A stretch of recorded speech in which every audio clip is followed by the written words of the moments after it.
Shalom, selamat pagi dan salam sejahtera bagi saudara yang dikasihi Tuhan. Dimanapun kita berada, kiranya tetap kuat dan penuh semangat karena kasih Tuhan senantiasa menyertai kita. Sebelum kita memulai aktivitas, marilah kita merenungkan firman Tuhan. Kita berdoa. Ya Allah Bapa yang maha baik, terima kasih Tuhan untuk nafas kehidupan yang masih Tuhan berikan bagi kami di pagi ini. Tuhan, kami mau memulai segala perjalanan kehidupan kami pada hari ini. Biarlah kasih dan kuasa Tuhan menguatkan kami. Firman Tuhan mengajar kami, sehingga kami berani, kami kuat, dan kami dimampukan untuk melakukan segala aktivitas kami di dalam nama Tuhan. Terima kasih Bapa, berfirmanlah Engkau, sebab kami siap mendengarkan. Kasih karunia dan damai sejahtera dari Allah Bapa Tuhan kita dan dari anaknya Tuhan Yesus Kristus menyertai saudara sekalian. Amin. Firman Tuhan untuk kita pada hari ini yang disesuaikan dengan Almanak HKBP Selasa 10 Mei 2022 tertulis dalam kitab Bilangan 6 ayat 24. Demikianlah dikatakan dalam bahasa Batak dan bahasa Indonesia. Opat Musa onom ayat 24, sai dipasu-pasu jala diramuti Jehovah mahu. Bilangan 6 ayat 24, Tuhan memberkati engkau dan melindungi engkau. Demikianlah dikatakan. Bila ditanya kepada kita, mana yang kita pilih, diberkati atau memberkati? Pasti banyak di antara kita yang akan memilih diberkati, bukan? Ya, karena memang setiap orang merindukan berkat di dalam kehidupannya. Padahal sesungguhnya, bila kita bisa memberkati, itu berarti kita sudah menerima berkat. Atau kita sudah diberkati. Bila kita bisa memberkati orang lain, hal itu karena kita sudah diberikan kemampuan oleh Tuhan untuk memberkati, bukan? Saudara-saudara yang dikasihi Tuhan, apakah tolak ukur bagi kita untuk dapat mengetahui kalau hidup kita ini sudah diberkati?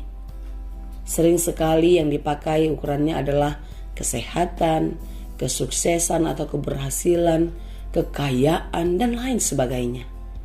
Ya, mungkin menurut penilaian manusia, ini adalah tandanya orang yang diberkati. Padahal sesungguhnya, berkat Tuhan yang benar-benar nyata di dalam kehidupan adalah penyertaan dan perkenanan Tuhan di dalam hidup kita.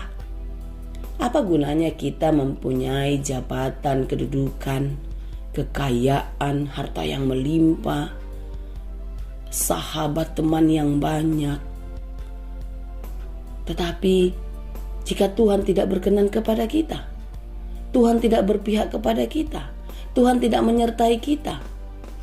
Saudara-saudara yang dikasihi Tuhan, ketika Musa dipilih Allah untuk membawa bangsa Israel keluar dari tanah Mesir, dia bukanlah seorang yang hebat. Dia bukanlah seorang yang gagah. Justru dia adalah seorang yang gagah bicara.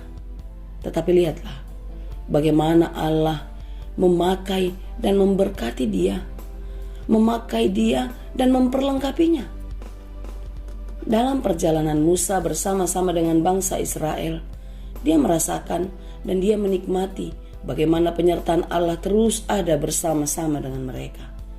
Inilah sesungguhnya berkat yang daripada Tuhan.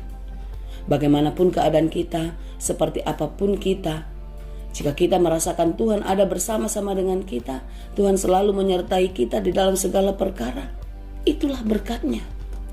Kita boleh belajar dari orang-orang yang dekat dengan Tuhan, dari orang-orang yang percaya kepada Tuhan. Daud misalnya. Daud adalah raja bangsa Israel yang dipilih Tuhan dari keberadaannya. Dia tidak diperhitungkan oleh keluarganya dan bahkan oleh orang banyak. Tetapi lihatlah, Tuhan memilih Daud. Tuhan menyertainya dalam memimpin bangsa Israel dan menjadikan kerajaan itu menjadi besar. Paulus di dalam penderitaannya, dia melihat kebesaran Tuhan di dalam penderitaannya itu. Dia mendapatkan kekuatan di dalam rasa sakitnya. Dan dia merasa dipulihkan di dalam kuasa Tuhan. Di balik tembok penjara, dia tetap kuat dan tegar, bahkan terus berani memberitakan firman Tuhan. Karena apa? Ya, karena Paulus yakin Tuhan tidak pernah meninggalkannya, sekalipun dia dalam keadaan yang tidak baik. Itulah sebabnya saudaraku yang dikasihi Tuhan, melalui renungan kita pada hari ini, marilah kita membuka hati, membuka pikiran untuk melihat bagaimana Allah sudah memberkati kita, bagaimana Allah melindungi kita, sehingga kita tidak lagi khawatir, tidak lagi takut di dalam menjalani kehidupan ini. Ketika kita hidup di dalam Tuhan, ketika kita hidup dekat dengan Tuhan, kita tidak akan pernah merasakan kekurangan sekalipun kita tidak punya uang. Ketika kita dekat dengan Tuhan, kita merasakan penyertaan Tuhan, kita kuat dan tegar ketika kita dalam keadaan menderita karena sakit penyakit. Kita percaya kasih Tuhan dan penyertaan Tuhan akan memberikan kekuatan bagi kita untuk menahan, dan kita mempunyai semangat untuk sembuh. Kasih dan penyertaan Tuhan adalah berkat yang sesungguhnya. Berkat yang tidak bisa diukur dari nilai materi. Berkat yang didapatkan dari Tuhan yang membuat hati kita tenang dan jiwa kita damai sejahtera. Saudara-saudara yang dikasihi Tuhan, ketika kita mendengar kalimat Tuhan memberkati engkau dan melindungi engkau, apakah yang kita rasakan? Apakah kita merasakan damai sejahtera? Apakah kita merasakan tenang, aman, nyaman? Atau apakah kita masih ragu, bahkan tidak percaya? Kita bertanya-tanya, benar enggak firman Tuhan itu? Benar enggak berkat Tuhan itu ada? Bagaimana saya bisa merasakan ketenangan, merasakan damai di dalam berkat dan perlindungan Tuhan, sementara hidup saya sekarang sedang morat-marit, saya sakit. Kehidupan saya sekarang sedang dalam pergumulan yang sangat berat. Ditinggal orang yang saya cintai, gagal dalam usaha, putus hubungan kerja, belum mendapatkan jodoh, belum mendapatkan anak, dan masih banyak pergumulan-pergumulan yang lainnya.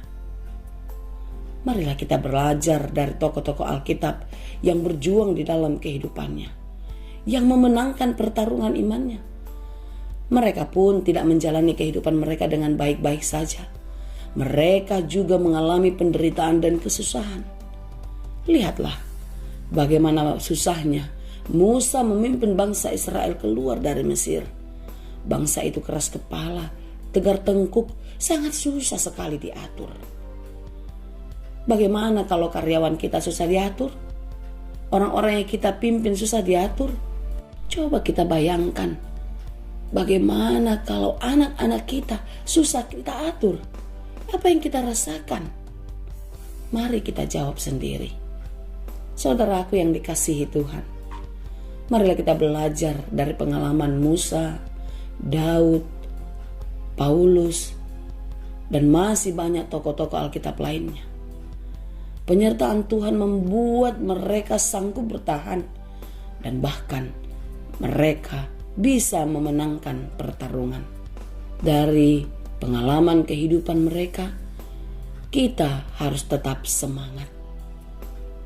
Karena tidak ada seorang pun yang hidup tidak mengalami kesusahan dan penderitaan. Semua pasti mengalaminya. Tetapi orang yang hidupnya di dalam Tuhan, orang yang percaya kepada Tuhan, akan merasa diberkati sekalipun dia dalam kesulitan. Ketika kita mendengar Tuhan memberkati engkau dan melindungi engkau, katakanlah amin. Karena berkat dan perlindungan Tuhan adalah tetap dan kekal bagi mereka yang beriman. Sekalipun hidup ini tidak mudah, percayalah kasih Tuhan, pertolongan Tuhan tidak akan pernah meninggalkan kita. Dia akan memberikan berkat-Nya berkelimpahan kepada kita, asal kita percaya. Karena itu saudara-saudara yang dikasihi Tuhan, biarlah hidupmu selalu memberkati, karena berkat-berkat Tuhan tidak akan pernah berkurang kepadamu. Kiranya kasih Tuhan senantiasa menyertai dan memberikan kekuatan kepadamu. Tuhan Yesus memberkati. Amin. Terima kasih Tuhan untuk firman-Mu. biarlah kami tetap kuat dan tegar menjalani kehidupan kami. Dan biarlah di dalam hidup kami boleh memberkati. Hanya di dalam Yesus kami berdoa. Anugerah Tuhan kita Yesus Kristus, kasih karunia Allah Bapa, dan persekutuan Roh Kudus, itulah kiranya yang menyertai dan memberkati kamu sekalian. Amin.